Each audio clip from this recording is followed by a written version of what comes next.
افغان ولس د سولې خبرو له دې پړاوه څه غوښتنې لري؟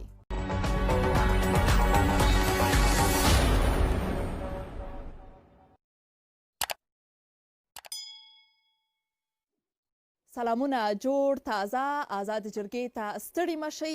زه شازیه حیا یم. مولوی عطاالرحمن سلیم معاون شورای عالی مصالحه ملی افغانستان، بانو حبیبه سرابی عضو هیئت مذاکره کننده جمهوری اسلامی افغانستان در دوحه، جنرال شیر محمد کریمی لویدریستیز پیشین وزارت دفاع ملی افغانستان در برابر نزدیک به 50 تن از اشتراک کننده ها قرار دارند که از گوشه و کنار افغانستان به گونه مستقیم به این استودیوی ویژه رادیو تلویزیون ملی افغانستان وصل هستند. ساختار برنامه ما با حفظ توصیه های وزارت صحت عامه به ویژه شستن مرتب دستان و فاصله اجتماعی مد نظر گرفته شده. جرگه آزاد را با پرسش از اشتراک کننده ها آغاز می کنیم و در مقابل ما تصویر کوچک از افغانستان قرار دارد و می بینیم که او از کجا سوال دارند.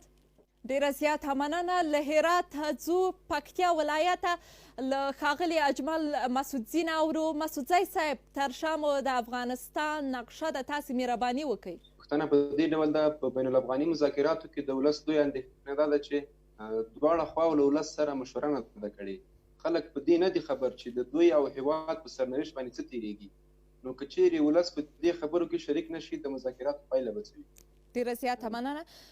بانو سرابی میخوایم که جواب سوال اول از شما بشنویم. تفاوت بین دور اول مذاکرات با دور دوم چی خواهد؟ در رابطه با سوال خواهر عزیز ما فریبا صدیقی، در دور اول مذاکرات ما روی طرز العمل یا اصول رفتاری که چگونه داخل مذاکره شویم، با کدام شیوه ها و کدام موارد در جریان مذاکره در نظر بگیریم، روی از این موضوع بحث کردیم.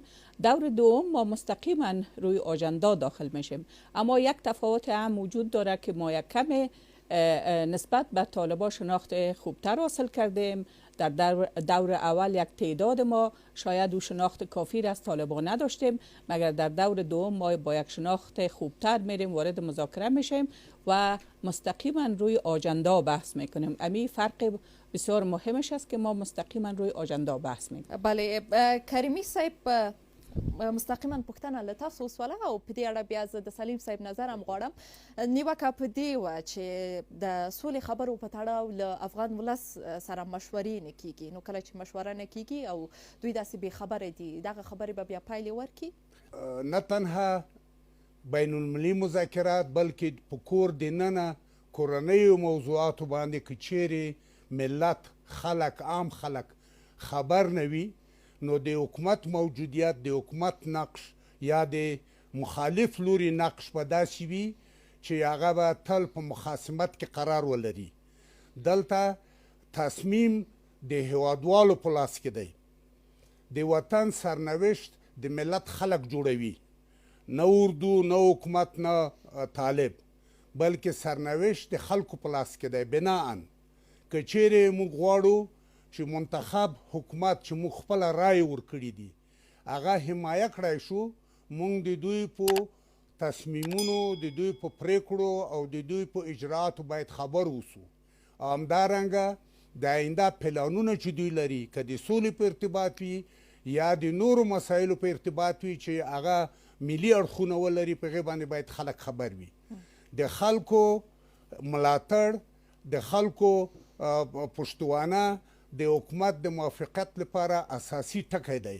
نو که چیرې خلک په تیاره کې پاتې شي، د حکومت پریکړې به نیمګړې وي او دوی به په خپلو پریکړو کې هغسې چې غوښتنه کیږي ناکامه به وي.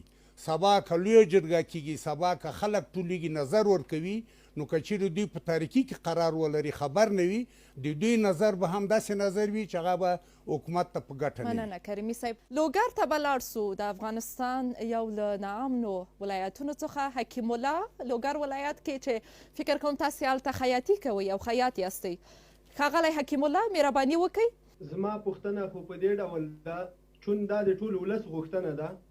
دغه کوم مرکچي پلاوی چې په دوحه کې قرار لري او هلته مذاکرات کوي، نو دلته اوس د ولس غوښتنه له دغه مرکچي پلاوي څخه زمونږ دا ده چې په دوحه کې هر پریکړه هر مشوره چې کیږي او هر پلان یا عملي کیږي نو دا باید د ولس سره په دویم پلان کې شریک شي. یعنی په دې معنا په لومړی کې چې کوم دا الته دغه خبرې چې کومې سوي له ولس سره نه دي شریکې سوي، یعنی پټې و مدغم ساتل سوي.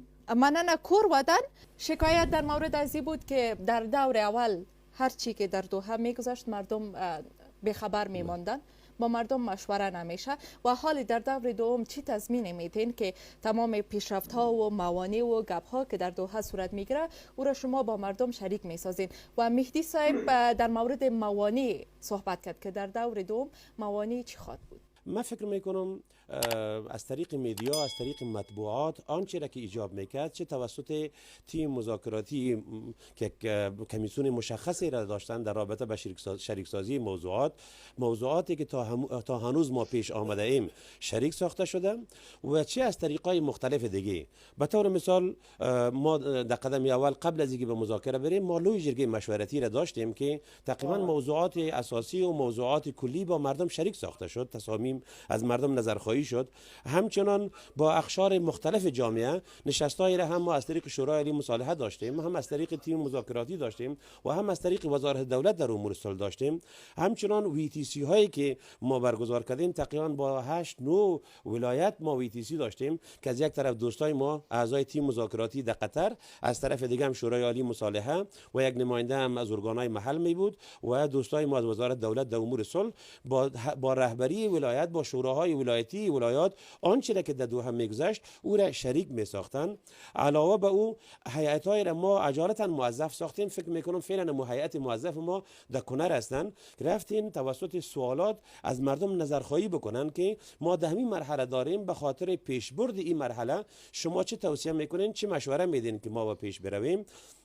و از همه مهمتر است که تا فعلا ما نرسیدیم به یک موضوع مشخصی که روی از اون ما مشوره مردم خود داشته باشیم که تبعیض باید از فرموده جناب کریمی صاحب که به اون مرحله برسیم حتما او کارو میکنیم. تا هنوز روی طرز العمل کار شد. طرز العمل یک گپ کلی است، معمولا به جزئیاتش آدم رفتن نمیتونه تا جایی که ایجاب میکنه مشوره صورت گیره، بیشتر از اون فکر نکنم مناسب باشه.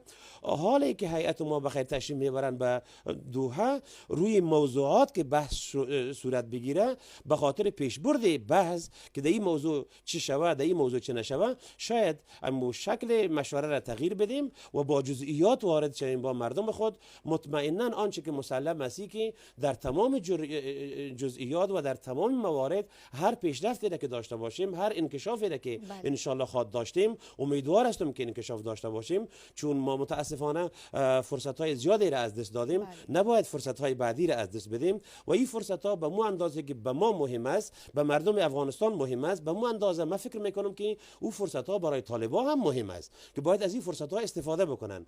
پس بنان در این راستا هر پیشرفتی را که داشتیم مطمئنا هم از طریق رسانه ها، هم از طریق نهادهای دولتی، هم از طریق نهادهای مربوط به جامعه مدنی و هم از طریق نظرخواهی های را که هیئت‌های ما ولایت با ولایت خود رفتن نظرخواهی خود کردیم، ان شاء الله ما وعده میدم که با مردم خود او را شریک خواهد ساختیم. در مورد موانع چی موانع وجود من فکر میکنم که طبعا ضرورت داره به خاطر اعتماد سازی ما ضرورت داریم به این که یکی از موانع این بود که درک یکدیگر، یکی از موانع این بود که در نظر نگرفتن شرایط عینی جامعه افغانستان، یکی از موانع این است که وضعیت کشور یا حالات کشور آدم که نادیده بگیره، مطمئنا برمیخوره به آن چیزی برمیخوره که مردم ما انتظار از او طبعا نمی داشته باشه. به جزئیاتش طبعا نمیریم. من امیدوار هستم، مطمئن هستم که او موانع را طوری که ما درک کردیم تحریک طالبان هم او را درک بکنن، طوری که ما تصمیم به داریم که عبور بکنیم از اون موانع و از اون چالش ها، برسیم به فرصت ها. مطمئن هستم که او میره درک خواهد کردن و همه با هم به پیش خواهد رفتیم. تشکر. یک سوال دیگر هم میگیریم. خب باز هم میبینیم که کیو از کجا سوال دارند. خب از بانو کیهانه میشنویم. بانو کیهانه شما بفرمایید. سوال من این بود که در دور دوم مذاکرات حکومت آماده از دست دادن کدام ارزش است؟ یک، جمهوریت، دوم دموکراسی و سوم تعدیل قانون اساسی. تشکر. یک سوال دیگر رو میگیریم. یا بله پختنه بم رواخلو خوست ولایت بلارسو او لکاغلی جمعه همدرد نباورو خوست ولایت کی همدرد صاحب تاسو مهرباني وکړئ. پوښتنه مې جناب صاحب شیر محمد کریمي ته راجیده که چیرې دواړه خواوې له ځینې اختلافي مسایلو تیر نشي او په خپلو شرطونو او غوښتنو باندې کلک ودرېږي نو دغه ناسته به دغه ناستې پایله به څه وي؟ آیا پایله به مثبتې کومه نتیجه به ورکړي او که نه؟ مننه کور ودان. مخکې له دې نه چې کریمي صاحب ځواب ورکړي د کیهاني پوښتنې ته به مولوی صاحب ځواب ورکړي. مولوی صاحب کیهانه سوال کردن که در دور دوم آماده از دست دادن کدام ارزشتان هستین؟ جمهوریت، دموکراسی، حال شما برشان بگوین که آماده هستین کدام ارزشتان از دست بدین همچنان تعدیل قانون اساسی؟ من فکر میکنم که ما در یک موقعیت بسیار خوبی قرار داریم. فرصت های خوبی پیش آمده. از یک طرف هیئت ما فضل خدا با آمادگی های عام و تامی که دارن انشالله وارد خواهد شدن. از طرف دیگه حمایت و پشتیبانی مردم خود عملا داریم در رابطه با مسئله صلح. اجماع منطقوی را داریم در حمایت از روند صلح، اجماع بین‌المللی داریم در حمایت از روند صلح. بنابراین با قوت گفتم میتونم که ما با قوت وارد مبحث مذاکره میشیم و امی که اگر احیانا به بنبست مواجه شیم چه خواهد کردیم دیگه اصلا امی تصور میره ما نمیکنیم. ما نیت داریم، تصمیم داریم، اراده داریم که انشالله این کاروان رو به یک جای برسانیم و حتما یک پیام مثبت، یک نوید خوشی را در رابطه با صلح و امنیت شهروندان خود به مردم افغانستان داشته باشیم. امی که اگر احیانا ناکام شدیم چه خواهد شد امور اصلا سرش بحث نمیکنیم. موضوع در مورد از دست دادن در رابطه با مسئله ارزش ها من فکر میکنم آنچه که به ما ارزش از او به طرف مقابل هم به طالبان امو ارزش هستند. اما سه موردی را که دوست عزیز ما گفتن تا هنوز قبل از وقت است که ما رویش تبصره بکنیم که ما این از دست میدیم یا از دست نمیدیم. ما با قوت وارد بحث میشیم، با قوت این مسائل مطرح میکنیم و مطمئن هستم که طرف مقابل نیاز این موارد و سایر مواردی را که ارزش دارن و برای مردم ما مهم است حتما او رو مد نظر میگیرن. مطمئنا همراهشون به پیش میرویم. مسئله از دست دادن و مسئله به دست آوردن مطرح نیست. مسئله مصالح افغانستان از مسئله منافع افغانستان از مسئله ارزشی هم مربوط به ما میشه، هم مربوط به او میشه، هم مربوط به مردم افغانستان میشه. من مطمئن هستم که در این راستا ان شاء الله بحثایی را دوستان می داشته باشیم و در این راستا موافقت‌هایی را خواهد داشتیم. مسئله از دست دادن اصلا فعلا مطرح نمی کنیم و تصمیم به این داریم که آنچه که نزد ما و نزد مردم افغانستان و نزد طالبان باید نظام ارزشی باشه یا موارد ارزشی باشه ما او را از دست بدیم. بله بسیار زیاد تشکر. کریمی صاحب د افغانستان اسلامي جمهوریت وایي او تیرو شلو کلونه وایي چې له جمهوریت نه تیریږي. د طالبانو امارات وایي چې دوی له خپل امارات نه تیریږي. په دې ډول هغه عملي لارې څه ده چې یو منځلاره یو په منځ کې داسې یو حل لاره پیدا سي چې دواړه خواوې د خپلو غوښتنو نه تر یو حده تیر سي او حل لاره ورته پیدا سي. اندر صاحب د تاسې د پوښتنې په ځواب کې او د مولوي صاحب د خبرو په ادامه موږ باید یو شي ته اشاره وکړو چې موږ تاسې په یو حساب 20 کاله په یو حساب 41 کاله په جنګ کې یو. په دې جنګ کې موږ ډېر ځورېدلي یو، فقر مو لیدلی دی، بېچارهګي م لیدلي ده، تلفات مو ورکړي دي، ځوانان مو له لاسه ورکړي دي. نو اوس چې د سولې خبرې شروع شوي دي دا یو امیدواري ده، دا امیدواري باید له لاسه ورنه کړو. نو د دې لپاره زما پیشنهاد او وړاندیز ټولو وطنوالو ته دا دی چې هیڅ وخت منفي جهت ته حتی فکر مو نه کړي. همیشه باید موږ خوشبینه اوسو او د خوشبینۍ خواته فکر وکړو. یعنی په دې مصالحه کې د دې سولو په خبرو کې باید موږ همیشه حوصله مندي او تحمل ولرو. شاید زموږ د کمیسیون غړي یا پلاوی چې هلته ځي شاید کله کله به یې ترخې خبرې هم اورېدلې وي. باید دوی د دې حوصله ولري او تر کومه ځایه چې زه معلومات لرم دا ټیم چې جوړ شوی دی واقعا یو ملي ټیم دی. په دې کې هر څوک منعکس شوي دي. په دې دې څوک سوال نه کوي چې دا ټیم ضعیف دی یا دا ټیم کمزوری دی یا دا ټیم کې ښه خلک نه دي کې پوه خلک نه دي کې. یعنی هر ګروپ او ډله او قشر چې تاسو فکر وکړئ په دې کمیسیون کې شته. نو موږ باید په دې کلک ودرېږو چې حوصله ولرو او خبرې یو ځای ته ورسوو. نو که خبرې ځای ته ونه رسوو خو 20 کاله جنګ دی، جنګ به دوام لري او د جنګ پایله څه شی ده؟ تباهي، بربادي. او په دنیا کې په تاریخ کې که تاسې د جنګونو تاریخ وګورئ، ډېرو ورونه خویندې به د تاریخ مشتاق وي، تاریخ به مطالعه کوي، هیڅ جنګ په جنګ نه دی پای ته رسېدلی. همیشه د جنګ پای او آخر سیاسي خبرې دي او سیاسي جوړښت او سیاسي په اصطلاح پرېکړې دي. نو بناً موږ خوشبین یو او د دې کمیسیون شاته باید ودرېږو، د دې پلاوي شاته پلاوی حمایه کړو تر څو چې په خپلو خبرو کې موافق شي. د جنګ خبره باید ونه کړو، اما جنگ که تحمیلیږي نو هغه کومه بله لار نشته غیر له دې نه چې جنگ دوام وکړي. بله، ډیره زیاده مننه. بانو سرابی میخواستم در این مورد تبصره کوتاهی از شما داشته باشم. امکان از این وجود داره که بین هیئت مذاکره کننده جمهوری اسلامی افغانستان و هیئت طالبان وجه مشترک به وجود بیاید؟ فعلا قسمی که معلوم میشه جمهوری اسلامی افغانستان از جمهوریت نمیشه و طالبان از امارت و عضو هیئت مذاکره کننده افغانستان آقای حفیظ منصور گفته بودند که در این دور بحث سر تقسیم قدرت خواهد بود. صحبت های آقای منصور برای خودشان میگذاریم، خودشان جواب بتن در این مورد. منتها معلوم دار تفاوت دیدگاه وجود داره. اگر تفاوت دیدگاه وجود نمی داشت در دو طرف میز مذاکره نمی بودیم. ما این گپ برای خود طالبا هم در این روزهای آخر گفتم سر یک موضوع یک تفاوت وجود داشت. گفتم تفاوت دیدگاه وجود داره، ما باید بپذیریم تفاوت دیدگاه را و به او احترام بگذاریم به دیدگاه هر کس. به عوض از اینکه تفنگ صدای خود بلند کنه باید قلم صدای خود بلند کنه و با هم صحبت کنیم. این تفاوت دیدگاه را باید حل کنیم. امکان داره که در جریان معلوم دار ارزش هایی که بر ما ارزش است ما را تشویق نکنین که از ارزش ها بگذاریم.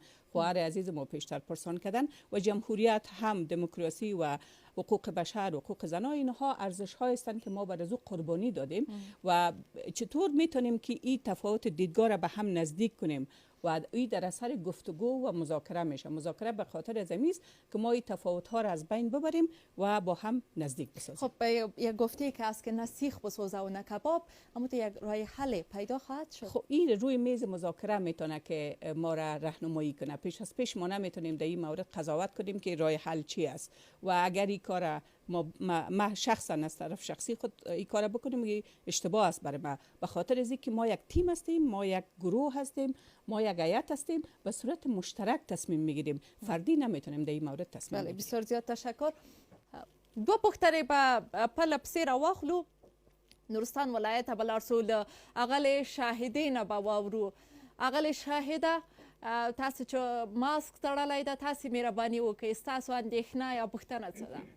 مذاکرات دوهم پړاو کې طالبان وایي لومړی باید خبرې د نظام په اړه وشي، خو حکومت وایي مذاکرات پیل کې باید په اوربند خبرې وشي.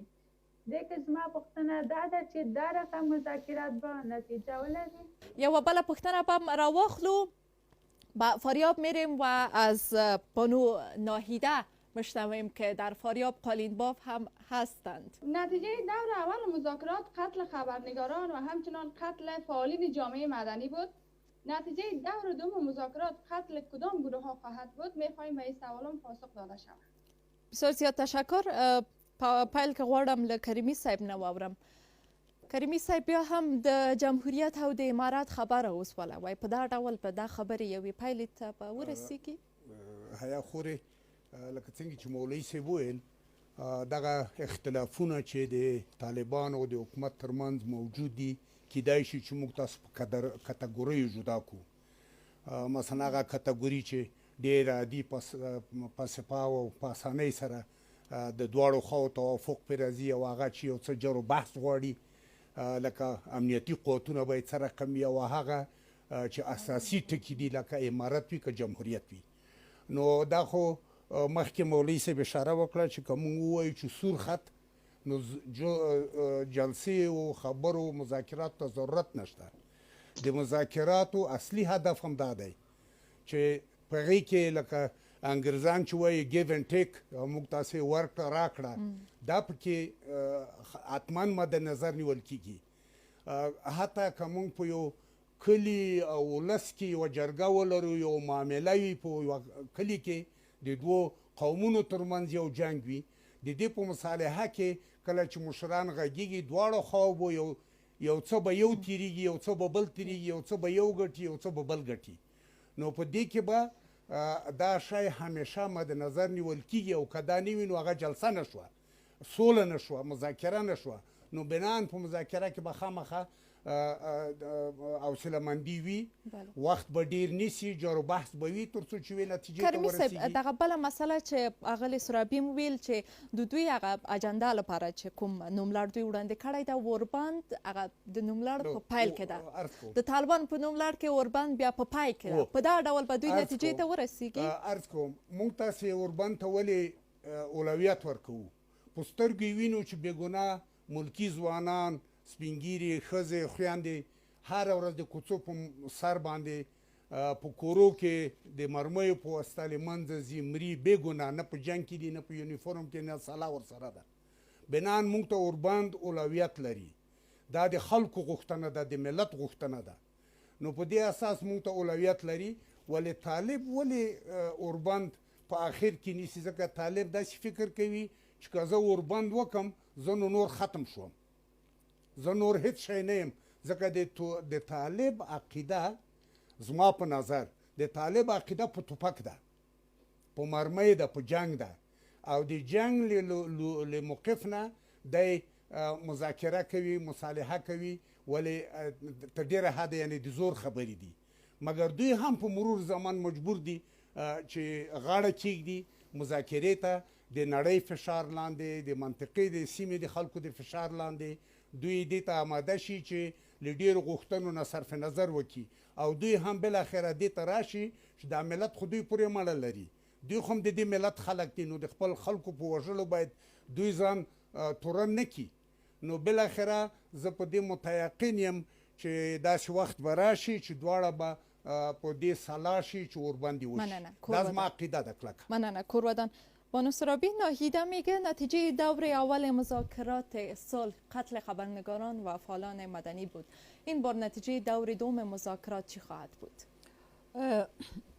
ما درک میکنم و نه تنها ما بلکه تمام اعضای تیم مذاکره کننده مشکل افغانستان و درد مردم افغانستان آنچه را که در افغانستان میگذره و روزانه خون بیگناهان ریخته میشه این ما درک میکنیم.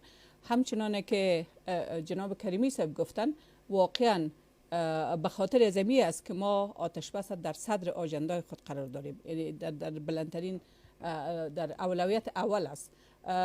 معلومدار ایره نمیتونیم و از مردم خود و از هموطنان خود خواهش ما است که این قسم مقایسه نکنند که نتیجه دور اول قتل خبرنگاران بود. قسمی که جناب لوی دستی صاحب گفتن که طالبا میخواین به این رقم سر ما فشار وارد کنن پس این به این رقم به اصطلاح تعبیر نکنیم یا مقایسه نکنیم که نتیجه دور اول قتل خبرنگاران بود. متاسفانه 40 سال است 41 سال است که ما این درد تحمل میکنیم و باید برش یک راه حل سنجیده شود و راه حل غیر از صلح کدام راه حل دیگه نیست. یعنی با توسط تفنگ توسط ادامه جنگ ما نمیتونیم که به خوشبختی برسیم. پس باید راه حل پیدا شود و او راه حل صلح است. بله خب بس دوام میتیم و میریم به سوالا.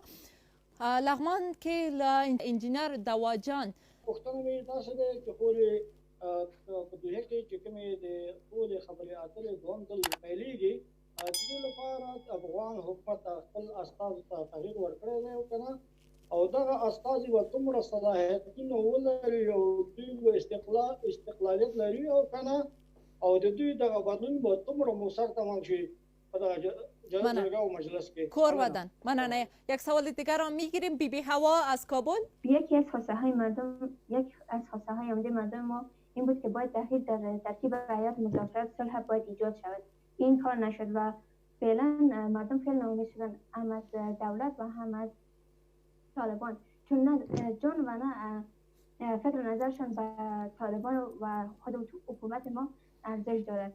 آیا این بار کدام اهمیت برای نظر و اهمیت جرمی مردم ما در نظر گرفته شده است و یا خیر؟